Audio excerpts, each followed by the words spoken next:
without further ado, we're going to start off with Payal Kumari.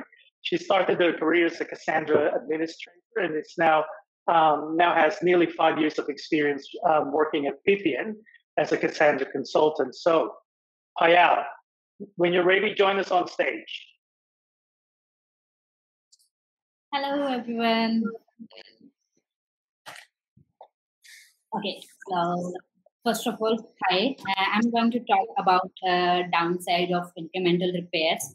But before digging into that, do you guys know that there's a day called International Repair Day?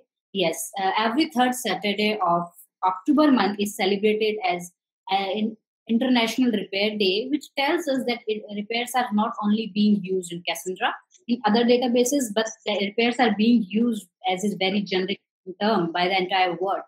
So before digging into incremental repair, let's talk about what are the repairs.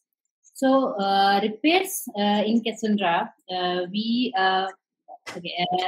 just a minute here. Okay, sorry. So repairs in the Cassandra, we know that we use repairs in the Cassandra to keep the data consistent. Since Cassandra is an eventual consistent database, repairs are needed in Cassandra on a very regular period to keep data synchronized, to keep data consistent across the node. So that is being done by creating the Merkle tree and exchanging the Merkle tree among the nodes, and keep the data consistent.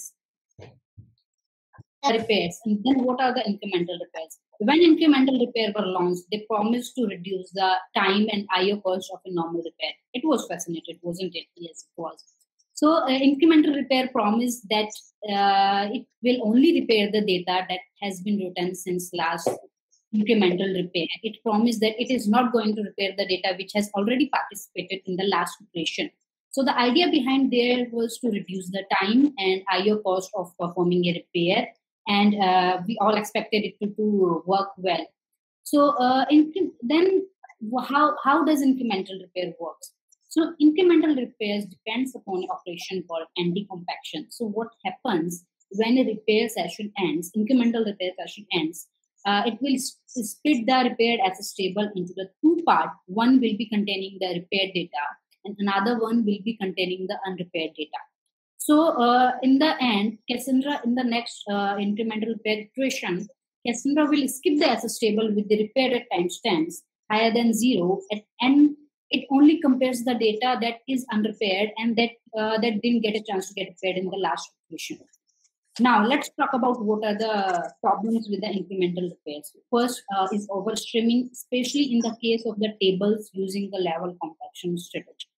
So anti-compaction creates inconsistency in the repaired and unrepaired timestamps for particular SS tables. So what happens? Those SS tables will be marked repaired on few nodes and they'll be marked unrepaired on the another node. So whenever the next iteration is there for incremental repairs, it will be creating lot of overstreaming. So you can see there's a bug also reported for the same on the screen. The second issue was with the very high disk space utilization. What happens when you first enable the incremental repairs? There will be lot of SS table due to the anti-compaction, which can lead to very high disk utilization. And third problem is tombstone. We know to evict out the tombstone, the live data and the tombstone should get compact each other. But what happens when live data is here in the repaired and tombstone is there in the unrepaired SS table? Cassandra will not compact them and tombstone will be going to stay there. Now, how we can find the presence of incremental repairs? Yes, we can find it, and there's a tool, SS table metadata tool. By using that tool on your SS table, you can find what is the repaired timestamp set for that SS table. If it is 0, then it has not participated in incremental repair. But if it is set to more than 0, then it has participated in the incremental repair, and now we have found out the presence of incremental repair.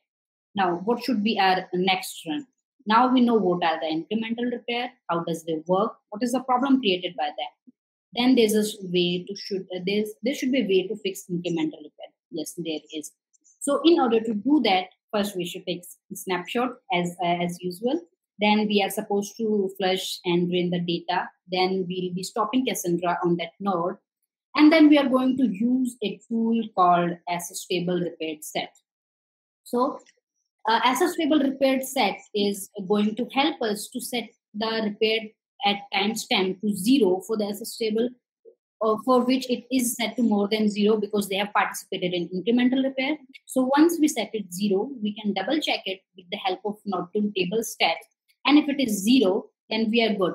And one more point to note here, that the sub-range repair is the only option to avoid anti-compaction. And again, one more point, we have high expectation from Cassandra for incremental repairs.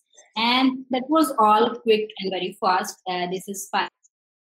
I will take this opportunity to thank so many people listed here. They have taught me a lot and still teaching me on day-to-day basis. And again, thank you so much to the organizer here for organizing this event and providing me opportunity to speak up. Thank you. Thanks again. Have a nice day. Keep loving Cassandra. Bye-bye. Thank you so much, Payal, for all of your work. And you could tell that a lot of effort's gone into, as a background, into all of those slides. One point of interest is that ticket that she mentioned, Cassandra 9143, is resolved in Cassandra 4.0, which is hopeful for incremental repair. Anytime you add something like that into a system, there's going to be some teething issues. And so in 4.0, it looks like it'll be pretty stable for us. The major fixes included in 4.0. Right. So that's going to be, that has a resolution in 4.0. So we'll see. We'll see how things go at this point with incremental repair. But thank you so much for all of that great background.